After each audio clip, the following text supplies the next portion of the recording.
మనం చూసాం ఈరోజు 20 వార్డులు బిడుగురా దాచేపల్లి మున్సిపాలిటీలో 20 వార్డులకు గాను ఈరోజు వైసీపీ యొక్క కుట్రలు కుతంత్రాలు, ఎన్నో రకాల బెదిరింపులు, అదేవిధంగా తీసివేయటాలు, స్ఫూర్తిలో తీసేయటాలు, అనేక దుర్మార్గమైన చర్యలు చేసి చూస్తున్నాం. మన 10వ వార్డులో మధుపటి దుర్గారావు గారు చేసినప్పటికి కూడా అతను ఈ రోజు వరకు కూడా కోర్టులో ఇంటి దగ్గర కూడా లేకుండా 4-5 రోజుల నుంచి కోర్టు దగ్గరికి వెళ్ళి పూర్తి స్థాయిలో ఏదో విధంగా పోటీ చేయాలని చెప్పేసి శాయశక్తుల ప్రయత్నం చేయడం జరిగింది.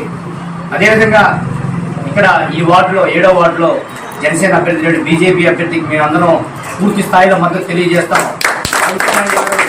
ఏనాడైనా అప్పుడే చెప్తున్నాడు, మా యొక్క మిత్రపక్షం కేవలం బీజేపీతో మాత్రమే పదే 100 సార్లు ఇప్పుడు కూడా చెప్పడం జరిగింది. దీన్ని కాదని ఎవరు కూడా అన్నా కూడా అది మేము పరిగణలోకి తీసుకోం. తప్పకుండా బీజేపీతో మా ప్రయాణం ముందు కూడా కొనసాగుతుందని, ఈ మిత్రపక్షంతో మేమందరం కూడా రానున్న కాలంలో మరింత బలంగా ముందుకెళ్తామని తెలియజేస్తూ సెలవు తీసుకుంటాం.